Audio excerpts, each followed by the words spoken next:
د افغانستان کرکټ بورډ د یو شمېر کارکوونکو قراردادونه پای ته ورسېدل. د افغانستان کرکټ د بودیجې د کمښت او کاري برخه کې د غوره کیفیت رامنځته کولو په موخه د دغې ادارې د ځینو کارکوونکو قراردادونه پای ته ورسول. د افغانستان کرکټ بورډ د مشرتابه او بشري سرچینو د ګډې پریکړې پر بنسټ په دې وروستیو کې د کارکوونکو پر تشکیل له سره کتنه وشوه او هغه ټول اضافي کسان چې په تشکیل کې ورته اړتیا نه لیدل کېده د پورته ذکر شوي ستونزو له امله د 43 کسانو قراردادونه پای ته ورسول. د افغانستان کرکټ بورډ د بشري سرچینو د مسؤل ضیاء الحق ضیاء په وینا د بودیجې د کمښت او په کاري برخه کې د کیفیت رامنځته کولو په موخه دا ډیره اړینه وه څو موږ دغه ګام پورته کړو. دا چې اوس مهال بودیجې له کمښت سره مخ یو نو ادارې پر ځان بسیانه او ملي ثبات ډیر مهم دی نو پر همدې بنسټ مو یاد ګام پورته کړی دی.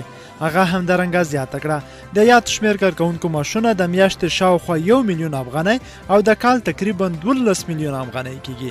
د ادارې نوې تګلارې پر بنسټ په دغه اندازه پیسې پر تخنیکي رغنیزو چارو لګیږي چې پر بنسټ به یې یادو برخو کې ډیر ژر مثبت بدلونونه رامنځته شي.